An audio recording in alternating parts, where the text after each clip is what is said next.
بسم اللہ الرحمن الرحیم۔ شکست کھانا بری بات نہیں، شکست کھا کر ہمت ہارنا بری بات ہے۔ جو کوئی 5 وقت نماز پڑھتا ہے وہ اللہ کی حفاظت میں ہے، اور جس کی حفاظت اللہ کرتا ہے اسے کوئی نقصان نہیں پہنچا سکتا۔ جس پر نصیحت اثر نہ کرے وہ جان لے کہ اس کا دل ایمان سے خالی ہے۔ ماں باپ کی رضامندی دنیا میں دولت اور آخرت میں نجات کا باعث ہوتی ہے۔ عزتی دنیا مال سے ہے اور عزتی آخرت اعمال سے۔ جو شخص راز پوشیدہ رکھتا ہے وہ گویا اپنی سلامتی کو اپنے قبضے میں رکھتا ہے۔ شریف آدمی کی پہچان یہ ہے کہ جب اس کا مقابلہ کمزور سے پڑے تو اپنے آپ کو پیچھے ہٹا لے۔ تم جس سے نفرت کرتے ہو اس سے ہوشیار رہو۔ اللہ تعالیٰ اس پر رحم نہیں کرتا جو دوسروں پر رحم نہ کرے۔ تلوار کا زخم جسم پر ہوتا ہے اور بری گفتگو کا روح پر۔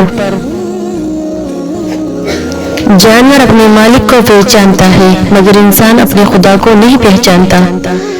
سورۃ یاسین 3 مرتبہ 11 روز تک پڑھیں اور پھر اللہ سے دعا کریں۔ جہاں آپ چاہتے ہیں شادی وہاں ہو جائے گی۔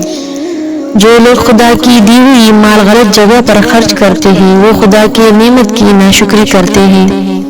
شخص تمہاری نگاہوں سے تمہاری ضرورت کو سمجھ نہیں سکتا، اسے کچھ کہہ سن کر خود کو شرمندہ نہ کرو۔ 3 باتیں آدمی کو ہلاک کرتی ہیں: حسد، حرص اور تکبر۔ مسلمان وہ ہے جو پڑوسی پر احسان کرے۔ تکبر سے دین ایمان جاتا ہے، چنانچہ شیطان تکبر کی وجہ سے مردود اور ملعون ہوا۔ حسد ایک آگ ہے جو انسان کو جلاتی ہے اور دوسروں کو عداوت پر ابھارتی ہے۔ جس کے پاس عقل نہیں اس کے پاس ادب نہیں، جس کے پاس ہمت نہیں اس کے پاس کامیابی نہیں، اور جس کے پاس دین نہیں اس کے پاس حیا نہیں۔